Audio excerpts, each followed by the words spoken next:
Guys, welcome back my YouTube channel. Dito pala tayo ngayon sa tabing dagat, guys. Naghihintay tayo ng mag high tide kasi nandito na naman kami, guys, para manghuli kami ng isda gamit yung ating lambat. At nandun yung kasama ko, yung ating bayaw. Dalawa lang kami. Ngayon, guys, nakapag-arya kami ng 2 bisis. Wala kaming huli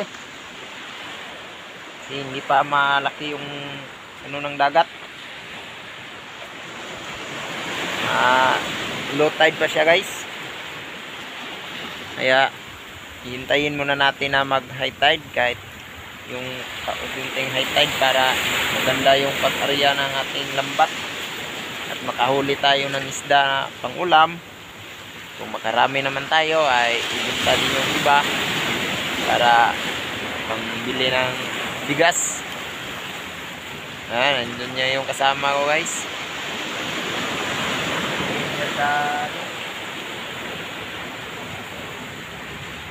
Malaki na naman yung mga alon, guys. Dito tayo sa area kung saan tayo mag-area ng mga puko. Ayan. Ito yung area natin, guys. Maganda yung area natin. Kaya hintayin lang muna natin na lalaki yung dagat para makapag-arya tayo, para yung mga isda papasok sila dito sa ilog. High tide, papasok sila. Kaya lagyan na natin ng lambat, tapos batuhin natin para tatakbo sila papunta sa laot. Pero nandun na yung nakaharang na yung lambat natin, ay mahuli sila pag mayroong laman. Ayan, may tao din dito, guys. Naghanap siya ng pang-ulam, yung kinason. Nandun siya, oh.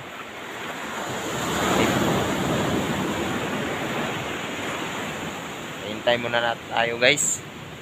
Yung oras natin 8:29. Mainit yung panahon. Maganda sana mamaya kung medyo uulan. Maganda yung may ulan, guys, para yung mga isda hindi mailap. Kasi mailap yung mga isda pag mainit yung panahon. Kasi nakikita nila yung tao pag nag-arya ng lambat.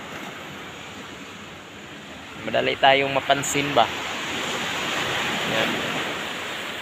Dito pala kami sa Kikilo, guys. Sa Kikilo kami ngayon. Kikilo na sakop sa Abuyog Liti. Dito tayo, guys. Ayan. At pupunta tayo doon, guys. Doon tayo banda mamaya mag-arya ng pukot natin. Tayo, kaya pupunta muna kami doon para doon kami mag-antay ng mag-high tide. Kaya tayo, guys, punta natin. Punta na tayo doon, guys. Uy, may nakita ko, guys, Uy, yun, guys, oh. Ang laki. Okay, guys. Kaso butas. Wow. Wala palang laman, guys. Yan yung kasama ko, guys, oh. Punta na kami doon. Ayun na, guys. Punta na tayo doon, guys. Ito pala yung dinadaanan natin, guys. Ayun.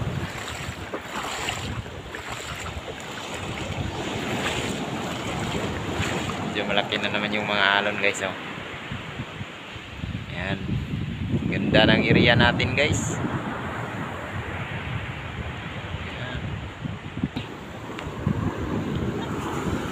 Watalay na mo tao. Dahil nang inhas, guys, oh. Ano? Bisoy, si Raul. Ano? Ito yung huli niya, guys, oh. Ito yung huli niya. pang ulam.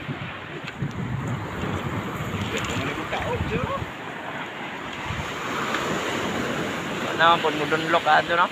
Ang linaw man.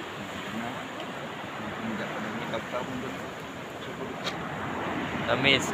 Dayo ba ito San Roque why ayo man. Kay dakong dagat karon po nung lugay po sa ka. Dito men laga kaduha 0.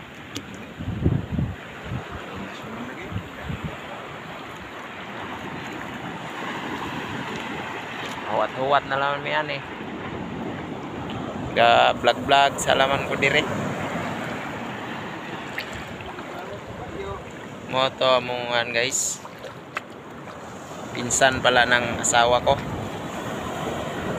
Oh. Oo. Pinsan ng asawa ko yun guys. Yung nausap natin. Hanap na lang siya ng pang-ulam mamaya.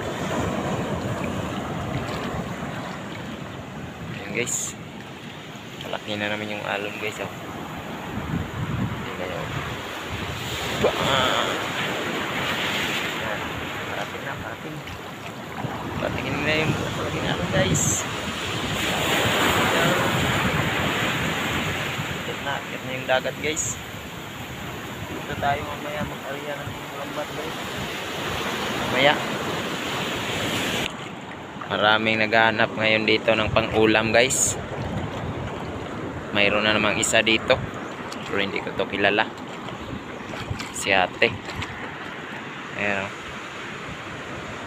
Ayan. Si ate guys. Ayan. Hanap rin siya ng pang-ulam. Ano na yung ano dito guys, naghanap ng pang-ulam.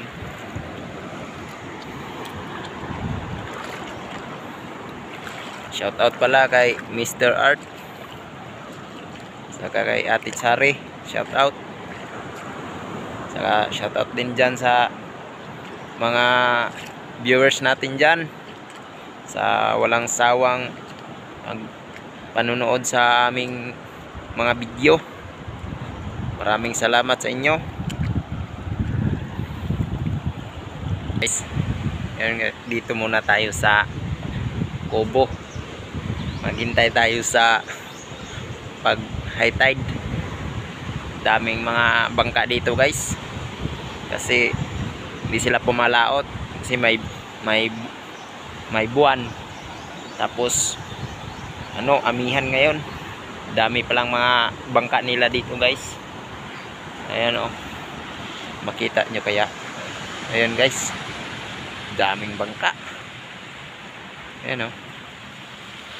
Yun yung mga bangka na ginagamit nila para pang hanap buhay. Ngayon, sa bukid muna sila. Magtanim ng mga kamuting kahoy, kamote, mga saging, ganun. Ganun naman yung mga ginagawa dito pag amihan. Hindi ka makapalaot, ano ka muna, tanim bukid. Ayan.